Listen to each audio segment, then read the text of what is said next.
boy Crypto Don with another live stream in the Cryptoverse DAO. Glad you can all make it today. We're just gonna go through a little education tutorial on divergence and momentum. Okay? So not to waste too much of your valuable time.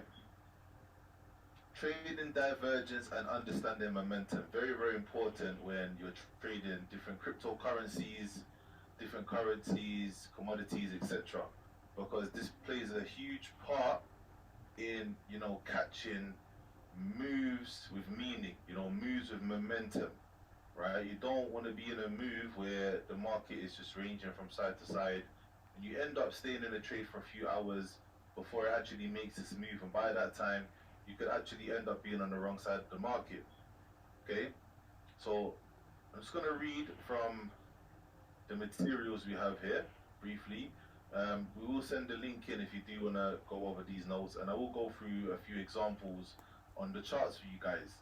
Okay, so because trends are composed of a series of price swings, higher highs and higher lows, lower lows and low highs, etc., the momentum plays a key role in assessing the strength of the trend. Okay, as such, it is important to know when a trend is slowing down. Okay, to actually capitalize on maybe a possible continuation entry or possible reversal.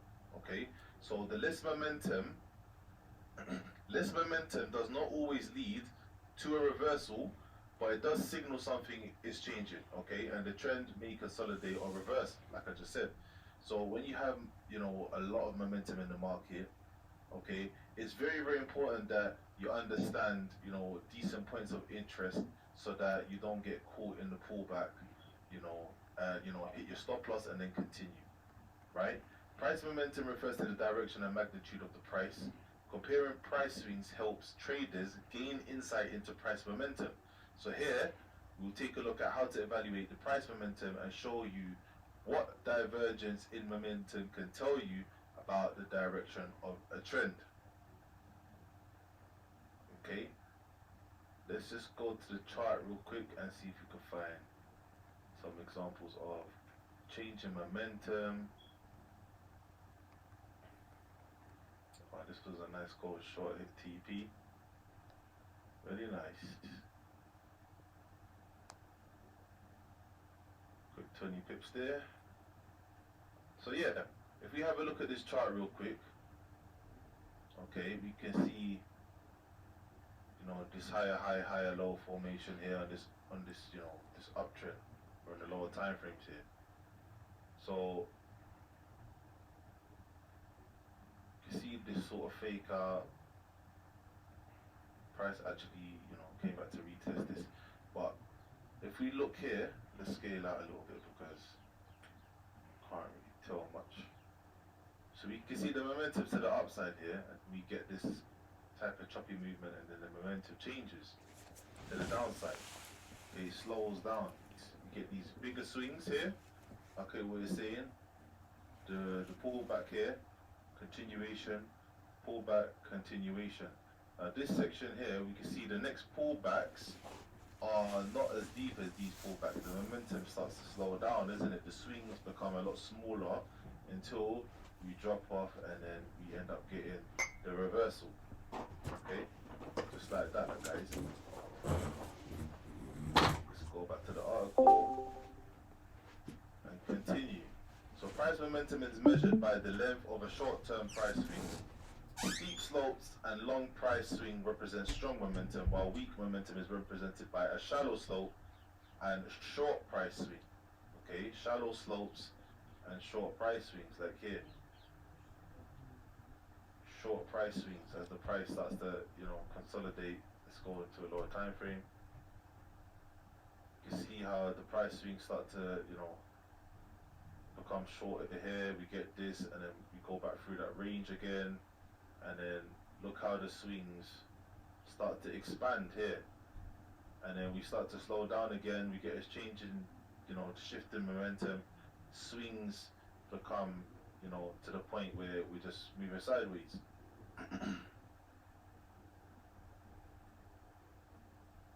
Momentum indicators include the RSI, stochastic, and the rate of change. Okay, these are indicators that we can go through, explain what they do briefly. Divergence is the disagreement between indicators, can have major implications for trade management. So in layman terms, what is divergence? Divergence is when you have opposite highs and lows. So for example, if I just pull out a RSI for you guys, this is the stochastic, we'll go into that another time maybe. So the RSI is, it's showing you the movement of the price according to the measurements it's given. So what we have here, guys, how do we find divergences? Well, when the price is creating higher highs and higher lows, the RSI will be creating lower lows and lower highs. So we can see that slightly,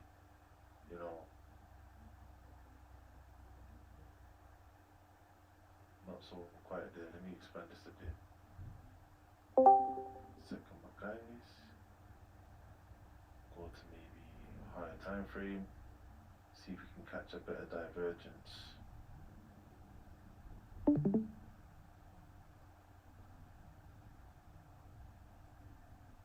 Opposite highs and lows. So for example, let's see if we can find a decent example for you guys.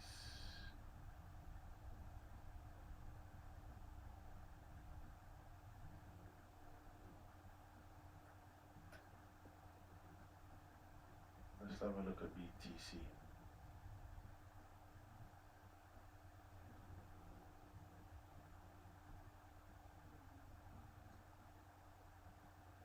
So sometimes we have,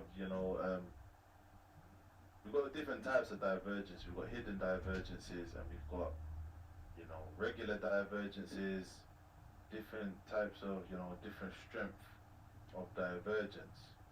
Okay, so like, for example, just trying to find a decent example of a divergence.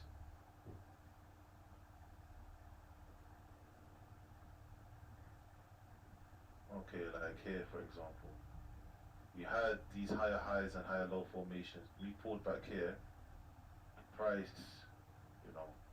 it was creating higher highs and higher lows. If we go to the higher time frame, you'll see that this is a higher low, higher high. This is just liquidity.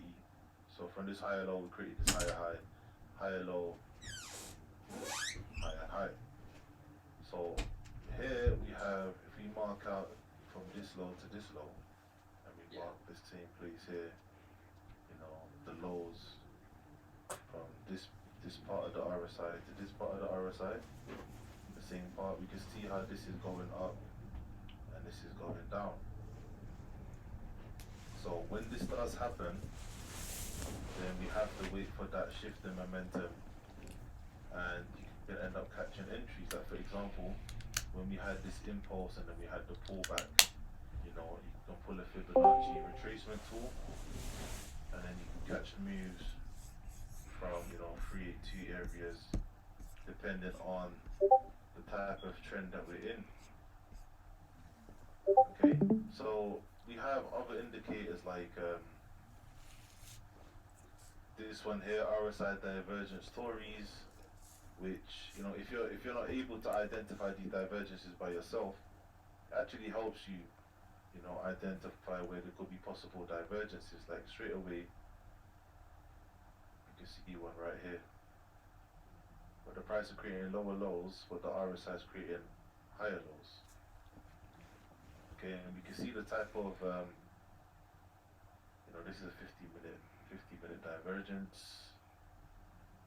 And we can see how the price is reacted to these particular areas here, where price action here is creating higher lows, where here we're creating lower lows. Another example of some divergence here. Like I said, we've got these type of indicators that can help you identify the divergences. The world is your oyster.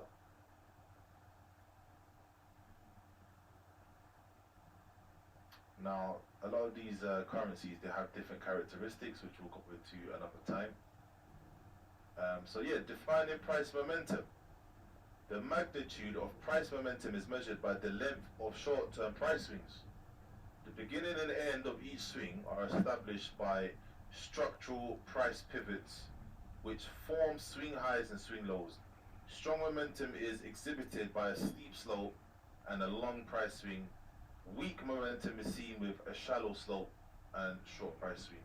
So here's the example of, a strong sort of upwards movement compared to a weak momentum movement where, the price is not really pushing, it's not steep, it's not as steep. The weak momentum moves are not as steep as the strong momentum moves. So for example, the length of the upswings in an uptrend can be measured. Longer upswings suggest the uptrend is showing increased momentum or getting stronger. Shorter upswings signify weakening momentum and trend strength. Equal length upswings mean the momentum remains the same. Okay?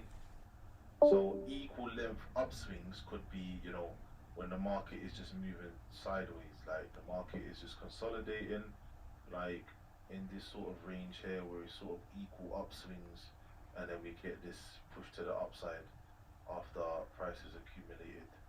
Here we get this momentum push to come and sweep liquidities, then we start getting this movement again until eventually price moves off. So we can see how the momentum started to slow down here.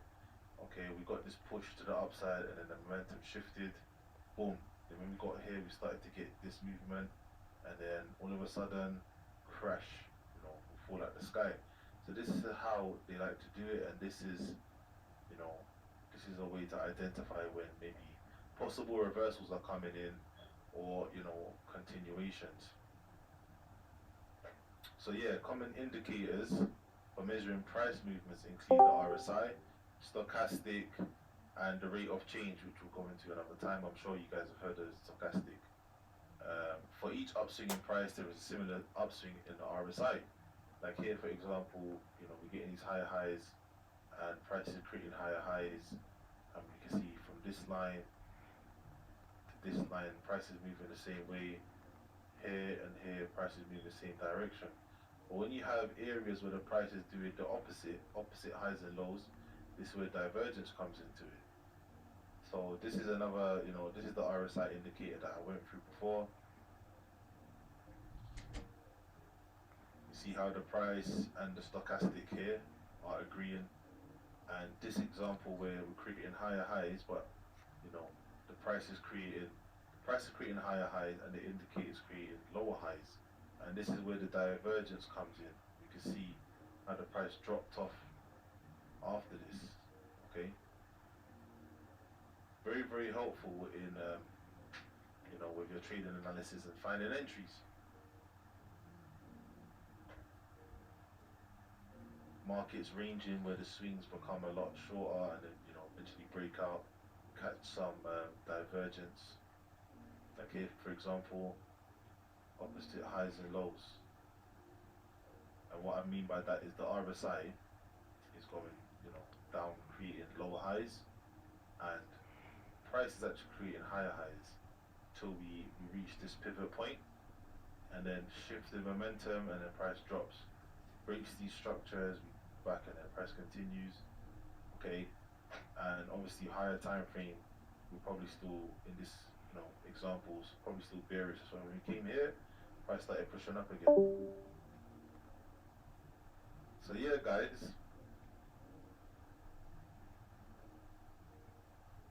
I'm gonna send the link in for this, and go through this in your spare time. This will help you a lot. It will help you a lot in determining where the momentum's going, how to identify the momentum, how to identify divergences. A good introduction to that stuff. So the conclusion is the most useful way to use a momentum indicator is to know what strategy to use. Okay, what strategy are you using to trade? Price will lead the way, but momentum can indicate a time to preserve profits. Okay, where you could be in profits, and my mentor always tells me don't marry the bias. The price is selling, but it doesn't mean you won't start buying. you could have missed something in your analysis, right? So when you do start seeing, if you're buying and you're in the buy and you're in nice profits, you start seeing like bearish divergences. You might want to start taking profit, etc. So the skill of a professional trader lies in their ability to implement the correct strategy for price action. Okay, because there's different types of price action, right? There's slow price action, there's medium type price action, and there's there's fast price action. I don't know if you guys just saw that, but the prices were, prices kind of just shot up quickly. You can see that the momentum looks like it's starting to kick in again. Look at the time. It's 9 o'clock. Magical timings. What's the price doing? It's coming back into this imbalance, right? It's coming back into this imbalance before it makes its next move. It's coming to collect.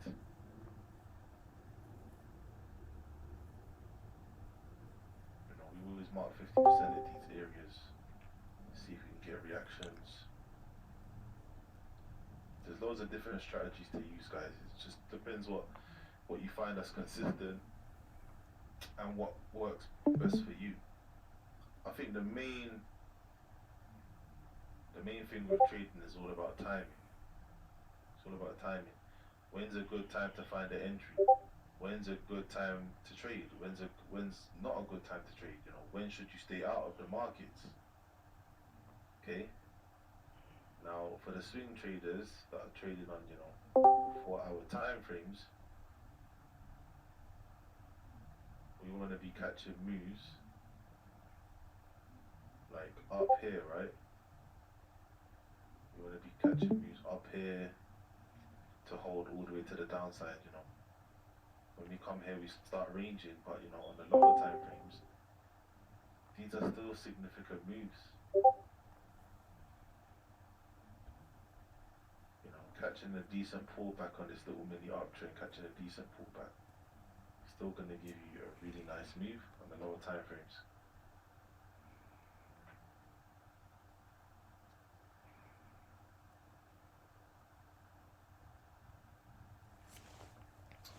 Has anyone got any questions? If you've got any questions, feel free to mute your mics. And yeah, fire away. Can I ask a question, please? Sure thing. Did you catch that short on gold from 1840 to 1825? Bro, I caught a short on gold and I caught a short on Ripple today. There we go. So, I mean, this stuff is getting it's getting a lot easier to trade because, I mean, what you start to realize is that these markets, they're on repeat. They do the same thing at the same time. Mm-hmm. It's just a different scenario every day. If you know what you're looking for, you understand the shift in momentum, divergence, you can find them all the time. I'm just going to post this little link to this divergence and momentum just here, so you guys can go and just have a look in your own time. We do have some other materials on divergences. If you check out Crypto Done Education, pin messages. Don, with divergences and momentum, do you feel like the higher time frame divergences have stronger, like they have a stronger movement or momentum with their moves? Like if you see a divergence on a higher time frame? Absolutely. I mean, the higher time frame trumps the lower time frames, right? So if you catch a higher time frame divergence, you best believe you can, that's the one you want to hold, right? And it gives you bigger moves. But what I tend to find with the higher time frames is that the divergences sometimes are a lot more harder to identify, and they don't show up as often. Like for example, this whole section here. If you look at this whole region here, right? Before we dropped off here, was there any particular divergence?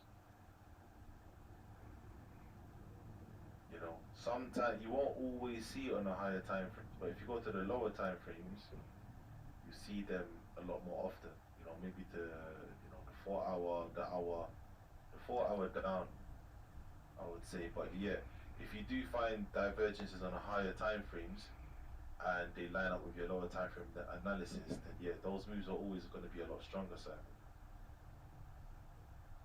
Always. So I hope that answers the question. Yes, sir. Thank you. Donate any new indicators you're using these days. Bro, I got the super scalper. Super scalper. This thing here, yeah, it's just like, yeah, just makes my life easy, man. Makes my life easy. This is a little algo type thing that I'm using. This is what gave me the signal for the gold trade earlier and for the Ripple trade. So we'll be teaching this stuff very, very soon. So anyone that's interested, yeah, you're gonna be happy with this, guys.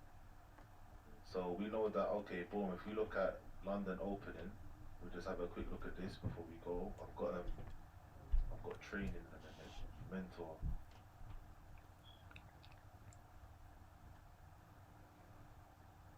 I've got a training session with my mentor. So I'm gonna have to close up, but just really, really quickly, if we look at pre-London, okay, I gave you guys the magical timing source, right? I don't know if you guys remember, but we can see from 7:15 we had this. Sorry, this is the Hakanashi candles. I use the Hakanashis for entries. It's a lot cleaner to like know when to implement your exit strategy, you know, because they're trend-based candles, right? So we had this. This is a lower time frame entry, right? We had this movement where we swept the low here, the momentum started to change, right?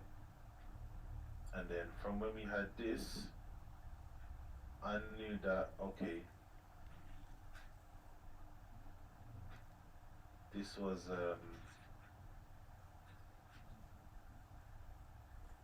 from 7:30 kicked in here, and then we can see what happened, guys.